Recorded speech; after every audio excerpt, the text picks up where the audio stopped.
Episode opening സീനില് നമ്മുടെ നാമി അവളാണെങ്കിൽ ആ മുടി നീട്ടി വളർത്തിയവന്റെ മുൻപിൽ നിൽക്കുകയാണ്. പക്ഷെ നാമിക്കും ആ മുടി നീട്ടിയവനും പരസ്പരം ഫൈറ്റ് ചെയ്യാൻ ഒരാഗ്രഹവും ഇല്ല. നാമിയുടെ ലക്ഷ്യം എങ്ങനെയെങ്കിലും അവന്റെ കയ്യിലുള്ള ആ ഒരു കീ അത് സ്വന്തമാക്കുക എന്നത് മാത്രമാണ്. അവൾ ഉടനെ അവനോട് ചോദിക്കും, നീ എന്റെ മുത്തല്ലേ, ആ കീ അതെവിടെയാണ് നീ ഒളിപ്പിച്ചു വെച്ചിരിക്കുന്നത്? അവളുടെ ചോദ്യവും സൗന്ദര്യമൊക്കെ കണ്ട് ആ വില്ലൻ അവൻ ഒരു സെക്കൻഡ് മയങ്ങിപ്പോവും. അവൻ കൈ നീട്ടി ആ കീ ഇവിടെ ഉണ്ടെന്ന് പറഞ്ഞ് ഓരോ ഭാഗത്തായിട്ട് അന്വേഷിക്കാൻ തുടങ്ങും. എന്നിട്ട് കൈകൊണ്ട് ഒരു 2 മിനിറ്റ് എന്ന് പറഞ്ഞ് അവൻ അപ്പുറത്തേക്ക് മാറി നിന്ന് ആ കീ അതെവിടെയാ വെച്ചേന്ന് അന്വേഷിക്കുകയാണ്. അവൻ അവന്റെ ബോഡി മുഴുവൻ തെരഞ്ഞു നോക്കും. പക്ഷെ അത് എവിടെയാ വെച്ചേന്ന് അവൻ ഒരു പിടിയും കിട്ടില്ല. കട്ട് ചെയ്ത മറ്റൊരു ഭാഗത്ത് നമ്മുടെ സാഞ്ചി അവനും അസിസ്റ്റന്റ് പെണ്ണിന്റെ സൗന്ദര്യമൊക്കെ കണ്ട് അങ്ങനെ നോക്കിയിരിക്കും. അവളാണെങ്കിൽ അവനൊരു ബ്ലാക്ക് കോഫി ഒക്കെ ഉണ്ടാക്കി കൊടുക്കുകയാണ്. സാഞ്ചി എങ്ങനെയാണ് ഒരു നല്ല ബ്ലാക്ക് കോഫി ഉണ്ടാക്കുക, അതിൽ എന്തൊക്കെ ആഡ് ചെയ്യണം, എന്തൊക്കെ ആഡ് ചെയ്യാൻ പാടില്ല എന്നവൾക്ക് പറഞ്ഞു കൊടുക്കും. കട്ട് ചെയ്ത ഇവിടെ നമ്മുടെ ലൂഫി ആണെങ്കിൽ അവൻ ഒരുപാട് നേരം ഓടിയും ചാടിയും ഇപ്പൊ ഒരു വിധത്തില് ആ ബിൽഡിങ്ങിന്റെ ടെറസിന് മുകളിലേക്ക് വരും. പക്ഷെ അവൻ മുകളിലെത്തുമ്പോ അവിടെ ആരെയും കാണാനുണ്ടാവില്ല. അവരെവിടെ പോയിരിക്കും? ഇനി ഒരു പക്ഷെ അവര് താഴേക്ക് പോയിട്ടുണ്ടെങ്കിൽ ഞാൻ മുകളിലേക്ക് വരുമ്പോ ഉറപ്പായിട്ടും അവരെ കണ്ടുമുട്ടേണ്ടതാണ്. സോ കാര്യമായിട്ട് എന്തോ സംഭവിച്ചിട്ടുണ്ടെന്ന് പറഞ്ഞ് അവൻ ചിന്തിക്കുമ്പോഴായിരിക്കും അവന് ലൂച്ചി ഓർമ്മ വരിക. യെസ്, അവരുറപ്പായിട്ടും ആ ഗേറ്റ് ഓഫ് ജസ്റ്റിസിലേക്ക് പോയിട്ടുണ്ടാവും. ഒട്ടും സമയം കളയാനില്ല, എത്രയും പെട്ടെന്ന് എനിക്ക് അവിടേക്ക് പോകണം. അവിടുന്ന് അങ്ങനെ ബ്ലാക്ക് ഔട്ട് ചെയ്ത് സോറോ കാണിക്കും. സോറോ കക്കുവിനോട് പറയും, നിനക്ക് ജീവൻ വേണമെങ്കിൽ ഇപ്പൊ തന്നെ റോബിനെ ലോക്ക് ചെയ്ത ആ ഹാൻഡ് കഫിന്റെ കീ അതെനിക്ക് താ. പക്ഷെ കക്കു ആണെങ്കിൽ അത് കേട്ട് ചിരിക്കും. ഓൾറെഡി കക്കുവിന് നല്ല പവർ ഉണ്ട്.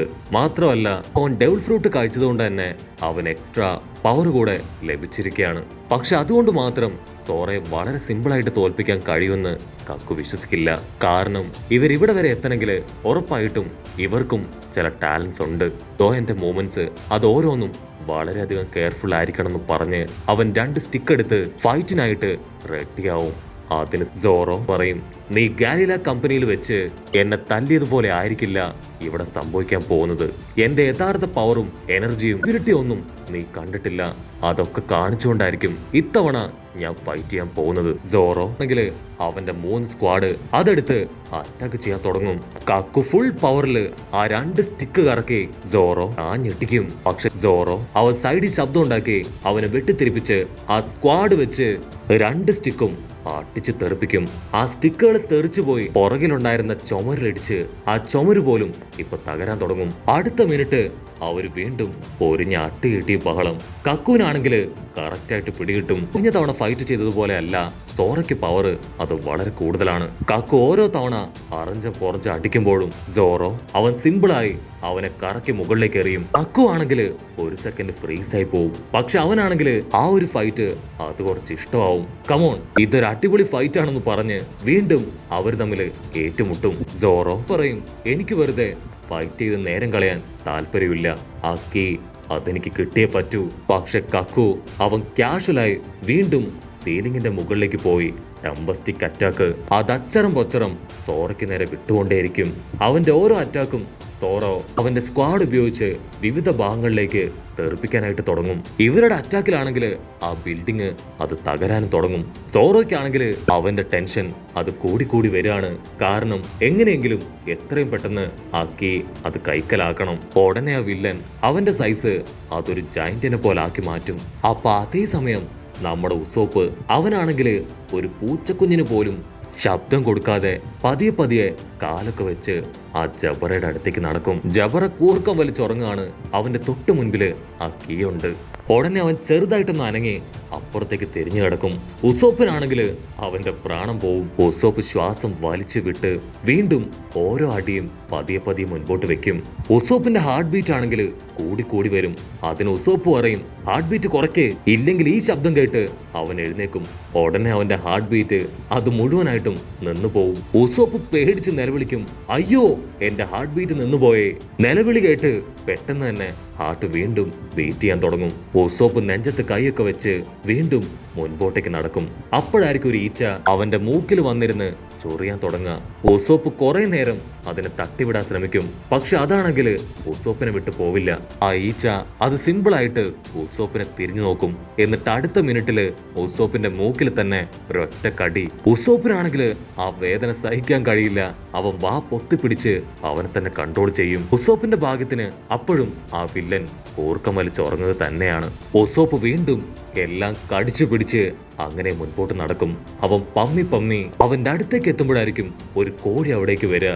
അതാണെങ്കിൽ താഴെ എന്തൊക്കെയോ കൊത്തിപ്പെറുക്കി ഉസോപ്പിനെ നോക്കി നിൽക്കും. ഉസോപ്പിനാണെങ്കിൽ എന്താ ചെയ്യേണ്ടതെന്ന് അറിയില്ല. അതിനെ ഓടിച്ചു വിടുകയാണെങ്കിൽ അത് ചിറകിട്ടടിക്കും, കൂവും, ഒച്ച വെക്കും. അത് കേട്ട് ഉറപ്പായിട്ടും ഈ ജബറ എഴുന്നേക്കും.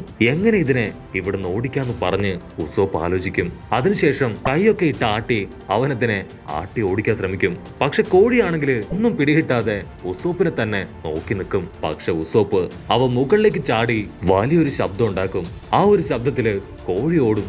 പക്ഷെ എന്താ, ജബറ എഴുന്നേക്കും. ഓ, നീ ഇത്ര പെട്ടെന്ന് ഇവിടേക്ക് എത്തിയോ?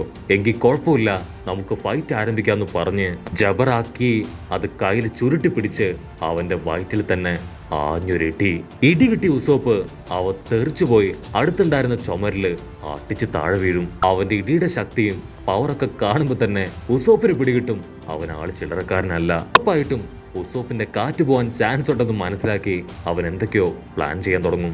ജബറ ക്യാഷ്വലായിട്ട് കുറച്ച് കള്ളൊക്കെ എടുത്ത് കുടിച്ച്, ഓ നീയല്ലേ ഫയർ വെച്ച് ഗവൺമെന്റിന്റെ ഫ്ലാഗ് കത്തിച്ച് കളഞ്ഞവൻ, സോ നിന്റെ ഉള്ളിലും കുറച്ച് ഫയറൊക്കെ ഉണ്ടല്ലേ, എന്തായാലും നിന്റെ ഫയറിന്റെ പവർ അത് കണ്ടിട്ടേ ഉള്ളൂ എന്ന് പറഞ്ഞ് അവന്റെ സൈസ് അത് കൂട്ടാനായിട്ട് തുടങ്ങും. കാണാനാണെങ്കിൽ ഒരു എലിയുടെ ഫേസ് കട്ടായിരിക്കും, പക്ഷെ അവന്റെ ബോഡി അത് ഭയങ്കര വലുതാണ്. ഇവൻ ഡോഗ് ഡെവിൾ ഫ്രൂട്ട് ആണ് കഴിച്ചിട്ടുള്ളത്. ഉസോപ്പിനാണെങ്കിൽ അതുകൂടെ കാണുമ്പോ അവന്റെ കാര്യം തീരുമാനമായെന്ന് മനസ്സിലാവും. പക്ഷെ അണ്ണാറക്കണ്ണനും തന്നാലായതെന്ന് പറഞ്ഞ് അവൻ വീണ്ടും അവന്റെ ഗോലിയെടുത്ത് വില്ലനെ എയിം ചെയ്ത് അടിക്കാൻ തയ്യാറാവും. വില്ലനാണെങ്കിൽ അത് കാണുമ്പോൾ തന്നെ പിടികിട്ടും നമ്മുടെ ഉസോപ്പിന് പ്രത്യേകിച്ച് പവറൊന്നും ഇല്ലെന്ന്. പക്ഷെ നമ്മുടെ ഉസോപ്പിന്റെ പവർ അതവന്റെ ബോഡിയിലല്ല, ബ്രെയിനിലാണ്. അപ്പോഴായിരിക്കും അവർ രണ്ടുപേരും പ്രതീക്ഷിക്കാതെ കക്കു അവൻ ചുമര് തകർത്ത് അവിടേക്ക് വന്ന് വീഴുക. കക്കു പറയും, ഞാനൊരു ബീസ്റ്റ് ആവാനാണ് ശ്രമിച്ചത്, പക്ഷെ ഞാൻ ആയിത്തീർന്നത് ഒരു ജിറാഫാണ്. അവന്റെ തൊട്ടു പിന്നാലെ ഇപ്പൊ സോറയും താഴേക്ക് വീഴും. കക്കുവിനാണെങ്കിൽ ജബറയുടെ ഫേസ് കണ്ട് ചിരി വരും. അവർ രണ്ടുപേരും ഇപ്പൊ പരസ്പരം കളിയാക്കി 150 പറഞ്ഞ് 100 പറഞ്ഞ് ഒരിഞ്ഞ അട്ടിയിടി ബഹളം. ഉസോപ്പിനാണെങ്കിൽ സോറയെ കണ്ട് ഒരുപാട് ആശ്വാസമാവും. അവൻ പതിയെ ദൂരേക്ക് മാറി നിൽക്കും. ഇനി എല്ലാ കാര്യങ്ങളും സോറ അവൻ ഒറ്റയ്ക്ക് നോക്കിക്കോളൂന്ന് പറഞ്ഞ് ഉസോപ്പാണെങ്കിൽ മറിഞ്ഞിരുന്ന് ജബറയുടെയും കക്കുവിന്റെയും ഫൈറ്റ് അത് കണ്ട് ആസ്വദിക്കുകയാണ്. ഉസോപ്പ് ക്യാഷ്വലായി ചുറ്റും നോക്കും. അപ്പൊ അവിടെ ഒരു ഷെൽഫ് കാണും. ആ ഷെൽഫിന്റെ അകത്ത് സീപ്രസൻ സ്റ്റോൺ കൊണ്ട് ഉണ്ടാക്കിയ 2 ഹാൻഡ് കഫ്. കട്ട് ചെയ്ത ഇവിടെ സോറോ അവനാണെങ്കിൽ ദേഷ്യം കയറി വരും. കാരണം അവനിപ്പോ ജബറയും കക്കുവും മൈൻഡ് പോലും ചെയ്യുന്നില്ല. അവർ ചുറ്റും നടക്കുന്ന കാര്യങ്ങളൊക്കെ മറന്ന് പരസ്പരം ഫൈറ്റ് ചെയ്യാണ്. ഇവിടെ കക്കു ആണെങ്കിൽ അവന്റെ ജിറാഫി ബോഡി അത് 6 പാക്ക് ആക്കി മാറ്റി ജബറയുടെ മുൻപിൽ ഫുൾ ആറ്റിറ്റ്യൂഡിൽ നിൽക്കുകയാണ്. പക്ഷെ ജബറയാണെങ്കിൽ അത് കണ്ട് പൊട്ടിച്ചിരിക്കും. ഉടൻ സോറോ അവൻ എങ്ങനെയാക്കി അടിച്ചു മാറ്റാം എന്ന് ചിന്തിക്കുമ്പോഴായിരിക്കും ഒരു ഹാൻഡ് കഫ് അത് പറന്നു വന്ന് സോറയുടെ കയ്യില് ഇപ്പൊ ലോക്കാവുക.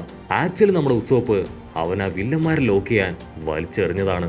കഷ്ടകാലത്തിന് അത് വന്നു വീണത് പാവം സോറോയുടെ കയ്യിലാണ്. സോറോ ഫുൾ കളിപ്പില്, യു ആർ അൺബിലീവബിൾ, നീ ഇങ്ങനെ ഒരുത്തനായിരുന്നോ? നീ ഇത്രയും വലിയ പൊട്ടനാണെന്ന് എനിക്കറിയില്ലായിരുന്നു. എന്റെ കയ്യിലാണോ ഈ ഹാൻഡ് കഫ് ഇടേണ്ടത്? അതിന് ഉസോപ്പ് പറയും, ഐ എം സോറി, എനിക്ക് ചെറിയൊരു മിസ്റ്റേക്ക് പറ്റിയതാണ്. ഇവിടെ കക്കു ആണെങ്കിൽ അവന്റെ ഫുൾ പവർ എടുത്ത് ടെമ്പസ്റ്റിക് അറ്റാക്ക് തുടങ്ങും.